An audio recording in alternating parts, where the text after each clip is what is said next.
2025 के Nobel prize का announcement कर दिया गया है और इस बार का नोबेल प्राइज दिया गया है सुसुमु किटागावा, रिचर्ड रॉबिन्सन और उमर एम यागी को। तो ये नोबेल प्राइज जो है इस बार दिया किस लिए जा रहा है? तो इस बार नोबेल प्राइज जो केमिस्ट्री के क्षेत्र में दिया गया है वो स्पेशल तरह के कंपाउंड्स की खोज के लिए दिया गया है और इन कंपाउंड्स को हम कहते हैं मेटल ऑर्गेनिक फ्रेमवर्क।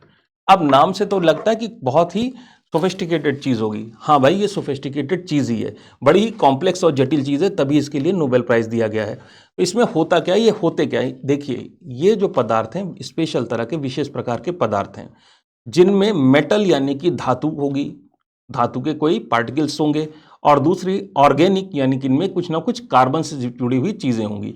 इन दोनों चीजों को आपस में जोड़ के इस प्रकार के विशेष प्रकार के पार्टिकल्स का निर्माण किया, कंपाउंड्स का निर्माण किया गया, जिन्हें मेटल ऑर्गेनिक फ्रेमवर्क के नाम से जाना जाता है। तो जैसा कि आपको दिखाई पड़ रहा है कि ये मेटल ऑर्गेनिक फ्रेमवर्क का स्ट्रक्चर है। इसमें आपको धातु के कण दिखते हैं और साथ ही साथ इन धातु को कणों को आपस में जोड़ने के लिए स्पेशल तरह के ऑर्गेनिक कंपाउंड्स का यूज किया जाता है। इससे फायदा क्या होता है? नए तरह का पदार्थ बनता है जो कैसा होता है? अत्यधिक छिद्रित होता है। It is highly porous. ये बहुत सारा पोरस होता है और साथ ही साथ ये क्या कर सकता है? इसकी एब्जॉर्प्शन की पावर बहुत ज्यादा होती है, चीजों को बहुत तेजी से एब्जॉर्ब कर लेता है, गैसेस एब्जॉर्ब कर लेता है, पॉल्यूटेंट्स को अपने अंदर एब्जॉर्ब कर देता है। बहुत ही ज्यादा हल्के होते हैं। आप इनके अंदर के मेटल्स चेंज कर दीजिए, ऑर्गेनिक कंपाउंड को चेंज कर लीजिए और उनकी प्रॉपर्टीज बदलती चली जाती हैं। तो इन पदार्थों को एक बार हमने डिजाइन करना सीख लिया तो इनसे हम तरह तरह के यूजेस ले सकते हैं। तो जैसे कि हम लोग कहते हैं कि ये कैसे material, these are porous material. अब इनका यूज किस में कर सकते हैं? इनका यूज किया जाता है ड्रग डिलीवरी में। जब हम दवा खाते हैं तो दवा की जरूरत अगर हमें 1 यूनिट है तो कैप्सूल में तो 10 यूनिट दवा पड़ी हुई है, तो जरूरत तो उतने की है नहीं, पूरी की पूरी बॉडी में दवा जा रही है। तो हम क्या चाहते हैं कि दवा की डोज कम से कम जाए और नंबर 2 वो अपने टारगेट तक ही पहुंचे। तो इसके लिए हम क्या करते हैं, जो ड्रग्स होती हैं, जो दवाएं होती हैं, उनको MOF यानी यही मेटल ऑर्गेनिक फ्रेमवर्क जो केज्ड मॉलिक्यूल है इनके अंदर डाल देते हैं। इससे फायदा क्या होता है कि तो दवा की डोज हमें कम यूज करनी पड़ती और दूसरा दवा अपने टारगेट तक जाती है और कंट्रोल्ड मैनर में वो धीरे धीरे रिलीज होती रहती है। इसलिए कम मात्रा में प्रयोग के द्वारा भी हम वांछित परिणामों को हासिल कर लेते हैं और इसकी वजह से जो दवाओं के साइड इफेक्ट हैं वो भी पहले से कम होते हैं। तो पहला तो यूज हो गया इसका ड्रग डिलीवरी में। फिर इनका यूज होता है एज अ फिल्टर।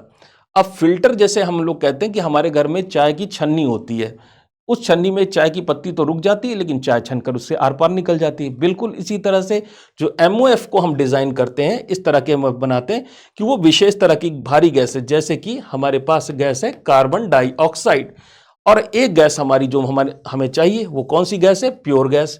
तो हमारे पास मिक्सचर है प्योर गैस और कार्बन डाइऑक्साइड का, यानी कि ये इम्प्योर मिक्सचर है। हम चाहते हैं इसमें से कार्बन डाइऑक्साइड अलग हो जाए, तो क्या करेंगे हम? उनको हम भेजेंगे MOF में। MOF जो है कार्बन डाइऑक्साइड को एब्जॉर्ब कर लेगा और दूसरी तरफ से कैसी गैस निकलेगी? प्योर गैस जो है वहां से निकलेगी। देखिए, कार्बन डाइऑक्साइड को इंडस्ट्रियल लेवल पर गैसेस से अलग करने में बहुत सारा खर्चा आता है और MOF जो है इनको बनाना सस्ता होता है और इनका यूज जब हम फिल्टर्स की तरह करते हैं तो ऐसी स्थिति में cost of production and cleaning वो दोनों की दोनों जो है हमारी बहुत हद तक कम हो जाती है। तो इस वजह से इनका यूज जो है हम फिल्टर्स के तौर पे कर सकते हैं।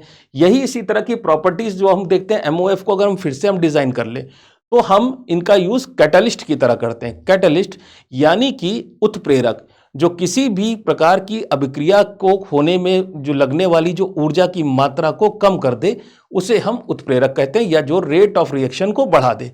यानी कि A से हमें B बनाना है, इसमें समय ज्यादा लगता है और एनर्जी ज्यादा लगती है। तो कौन आपकी हेल्प करेगा? अब की बार फिर से आ गए आपके हेल्प करने के लिए MOF।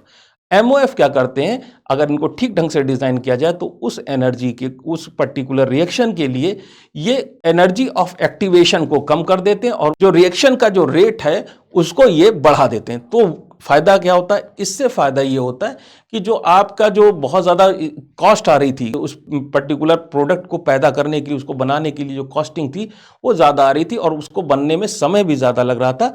दोनों के दोनों आपका टाइम और कॉस्ट और एनर्जी कंजप्शन तीनों के तीनों आपके वो पहले से कम हो जाते हैं। इसी तरह से इनका यूज जैसे मैंने बताया आपको कि ये कैसे, ये अंदर से पोरस होते हैं, बहुत ज्यादा मात्रा में चीजों को एब्जॉर्ब कर लेते हैं।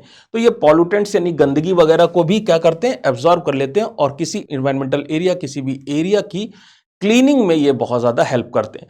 तो इनका यूज जो है प्रदूषण को एब्जॉर्ब करने की, जो प्रदूषक हैं जिनकी वजह से गंदगी फैली है, प्रदूषण हुआ है, इस प्रकार के प्रदूषकों को एब्जॉर्ब करने के लिए भी इनका प्रयोग किया जाता है। तो जब भी ये MOF पोरस हैं और इनके अंदर जो है अलग अलग तरह के एलिमेंट्स का प्रयोग करके हम इनकी प्रॉपर्टीज को बदल सकते हैं। तो वैसे ही आजकल हमारी जिंदगी में एक नई चीज आई है जिसका नाम है बैटरी। और बैटरी जब से हमारे व्हीकल से आना शुरू हुए तब से जो है बैटरी के बारे में हम लोगों ने सोचना शुरू कर दिया कि अगर बैटरी की क्षमता ज़्यादा हो तो हमारी जो कार है, कार है, वो जो 100 किलोमीटर, 150 या 200 किलोमीटर तक जाकर रुक जाती है, अगर कितना अच्छा होता है ये 1000-1500 किलोमीटर तक चली जाती है। यानी कि हम चाहते हैं कि बैटरी का साइज ना बढ़े, नंबर एक। हम ये भी चाहते हैं कि बैटरी की कॉस्ट ना बढ़े, लेकिन हम ये चाहते हैं कि बैटरी की कैपेसिटी बढ़ जाए। तो कैसे बढ़ेगी बैटरी की कैपेसिटी, इसमें अभी रिसर्च जारी है, लेकिन अभी जो प्रॉमिसिंग रिजल्ट दिखाई पड़ रहे हैं कि MOF के प्रयोग के द्वारा बैटरी की कैपेसिटी को कई गुना बढ़ाया जा सकता है। तो चूंकि इस खोज ने हमारे जीवन के अलग अलग पहलुओं को छुआ है, इंडस्ट्रियल लेवल पर देखें, इकोनॉमिक लेवल पर देखें, और इंसानों के, अगर हम पेशेंट की बात करें तो हर इंसान को इस डिस्कवरी ने कहीं ना कहीं हेल्प की है। इसी चीज को रिकॉग्नाइज करते हुए इस साल नोबेल कमेटी ने इन तीनों वैज्ञानिकों को केमिस्ट्री के नोबेल प्राइज से सम्मानित किया है। तो ये था इसका नोबेल प्राइज का इस बार की कहानी। तो चलिए इस पर एक क्वेश्चन लगा कर देखते हैं। तो जो हमारा क्वेश्चन है वो कह रहा है कि जो हमारे मेटल ऑर्गेनिक फ्रेमवर्क्स MOF नाम के कंपाउंड्स हैं, उनको इनमें से कौन सा स्टेटमेंट सबसे अच्छी तरह से डिस्क्राइब कर सकता है। तो चलिए देखते हैं, 4 स्टेटमेंट्स हैं, 4 ऑप्शंस हैं। MOF होते क्या हैं? पहला ऑप्शन कह रहे हैं कि MOF होते हैं नैनो पार्टिकल्स जिनका यूज जीन एडिटिंग के लिए किया जाता है। ऑप्शन बी कह रहा है ये पोरस यानी छिद्रित क्रिस्टलाइन पदार्थ होते हैं जिनका यूज गैस को स्टोर करने और कैटालिसिस के लिए किया जाता है।